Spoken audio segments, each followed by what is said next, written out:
All right, well, it's not every day that we get to pull ourselves out of the office and make a quick video, but for those of you who don't know Bob, Bob has the accolade that he has managed over 3,000 salespeople on the phone. So they're all phone salespeople, and there's a lot of learning that comes out of that experience. So I wanted to take a few minutes today, Bob, and share some of your experience with business owners, kind of across the entire gamut of different types of businesses. Sure. So what are some of the things that I think we should probably start with? Maybe let's talk about, does the same concept of phone sales apply whether someone's answering the phone for a doctor's office or for a service company or for a medical business or for just about, any business to business or business to consumer? Well, absolutely, because think of this, Eugene. You're having somebody call your company. You gave them impression. You could be having a landing page, you could be having an ad, word of mouth, referrals, business cards. Somebody found out about your company, went online, did a search, and has an impression that, hey, this is somebody I should do business with. So from there, they're right away calling the company or that company. And right away, the impression, somebody answers the phone. So imagine this, somebody's calling your company and the first thing they hear is not the image that they saw on a landing page or the image of the impression in their mind.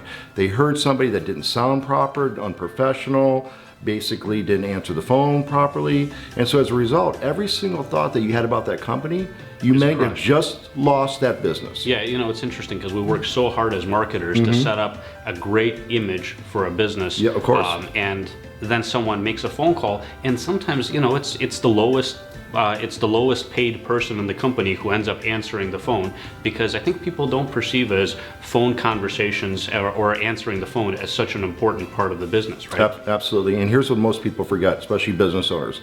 A person makes a decision within 3 seconds, and if they're calling and hearing something in their company that doesn't sound positive, uplifting, not going to meet my emotional need, why I'm calling your company, and a complete turnoff basically, what's going to happen? Next. Yeah, exactly. And I think what's really interesting about that is that, most people don't consider their phone answered folks as salespeople, right? And we really, there's a breadth, there's a whole vast, I would say, multiple encyclopedias of knowledge that exist out there about sales, specifically phone sales. And I know you embody a lot of that with your experience and with some of the things that you bring to the table. But the interesting part is that I think most people just don't perceive that person who answers the phone as a salesperson. They might consider them to be a secretary, an administrator, a random person who greets people at a front desk, but they don't think of them as a true salesperson. We got to change that mindset. Oh, I agree, because actually there should be a structure behind it. Most people do things in life out of pain or pleasure. And what I mean by that, they want to eliminate pain or have a pleasure. And so when they're your phone person, whoever's answering the phone, get a load of this. In most cases, they're also your front desk person. So right away, how they answer the phone may be improper, and basically out of law of averages, you're gonna have people show up anyway. But what about if the person who had the same did not have empathy, they talked, they just sound not positive? That's the same front desk person that's actually they're greeting the same person. Yeah, and and that loses long-term business, first of all, even though they showed up. Yeah, exactly. And I think that we should really dig into some of the actionables. What are some of the things that, what are easy things? We're not doing a 60-hour dissertation, but in just a quick 5-minute thing that people should start paying attention to when they listen to their people answering the phone. Well, when we're training people, and I spend a lot of time training intake personnel and business owners, the number one thing I would recommend is they're listening for, are they setting the appointment? So for example, is most people that call in, they're asking a question. How much does it cost? What does this product do? What does your service do? And they answer the question, and then there's dead air. There's no, great, well, I have today or tomorrow available. When can you come in? I'll tell you, that's one of the biggest challenges that I come across. And one of the things you just did too, and I think you do it so naturally, I know you spend a lot of time on it when you're training folks, is tonality. Tonality. We should probably spend a few seconds, because it's not just what you say, it's how you say it. Exactly. So there's you can say take the same word hello or hi. You can go hi, hi, hi. Each has three different meanings. It's funny, but here's what happened. It is so true, because when they hear that, even from your spouse or whoever, your partner, whatever, in a business situation, which is most important, that right away lets the customer know, hey, we're welcoming you. If they don't feel welcome, if they don't feel like, hey, we're excited to hear from you, then right away you just lost business. And it happens every single day. And here's what happens most cases in business. Business owner or whoever's training the person does not educate the front desk person or the intake person or whoever's answering the phone these techniques. And then a lot of times they're busy, they're entrepreneurs. So they're wearing many hats. They're not listening for this every day. And then guess what? If they hire a manager, they're expecting the manager to be able to train the people on the tonality. And in most cases, the manager doesn't know how to do that. Yeah, and you know what's interesting, one of the things I know we teach all the time is process. You know, I just asked. I was speaking at a large group, and I had asked I had posed a question to the group, and I said, you know, of all of the people here, how many of you can tell me exactly the words and the word patterns and the tonality of exactly what the person is going to say if I called your company right now? If I picked up the phone and called your company right now, could you tell me exactly what that person was going to say, in what order, and with which tonality? And I'll bet it was over 90%. No, most people had no idea. Really? Okay. So most people said, I have absolutely no idea what my people are doing. And I think that's because people are being honest with themselves. But I agree with you. I think most people think they know, but they really don't. And this really affects, here's something else, Eugene. Business owners and managers, they don't understand this. This affects repeat business. And a person coming back for a follow-up in the service industry, or maybe they're a doctor's or dentist office or whoever, or even it could be manufacturing or parts store or gas station. Anytime you're talking to a customer. Anybody. Yeah. And that's so important. Yeah.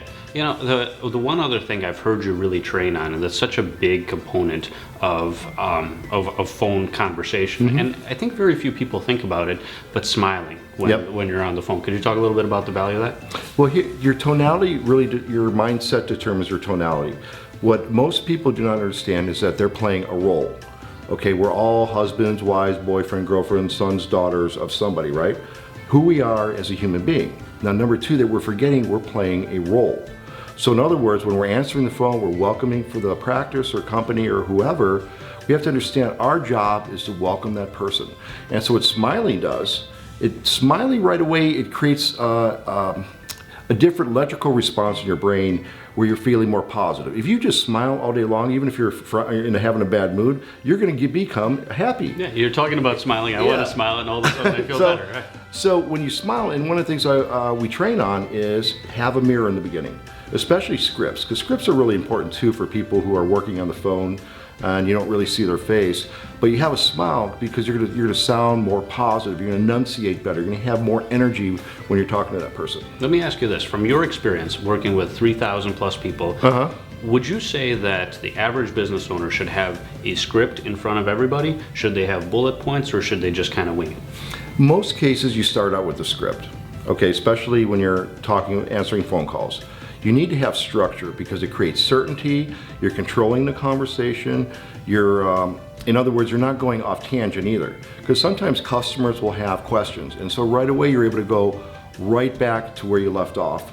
And then eventually you're going to memorize it, and then it becomes like an outline or a flow. But I would highly recommend scripts for people who are taking phone intake calls, yes. Great. Bob, it's been a pleasure talking to you. If you had to leave our audience with one final thought, what would it be? You have to make sure that whoever's answering the phone is doing it properly. Great. And they're setting the appointment. Yeah, I think that's it. I think that if I were to summarize, there's just a plethora of techniques. There's a plethora of opportunity, and it all starts with two things. Number one is measuring results, set the appointment, yes, right? Exactly. And number two is recognize that the person who is having the conversation, even though they may be your lowest paid individual, the person who's having a conversation with your potential customer on the phone, or even with your existing customer on the phone, that person is in sales, and get them the sales training they need. Well, let me say this, Eugene. People are spending money to place a landing page. They're paying money for advertising. They're investing so much resources in their business and creating a response of having customers calling. That's your most important, because if you don't get the phone call ringing and answering it properly, you're not going to get the business. Yeah, and you're going to burn the leads. And then you're not going to get the repeat business, because it's a lot cheaper to keep the customer than having to get new ones. Bob, I think that was a great point. and we certainly don't want anybody wasting money on their marketing. I think this has been a great conversation for our audience and for everybody listening. If you have any questions, comments, anything you want to ask us to do future videos about, feel free to shoot us an email, leave us a comment below, and we'll see you in future videos.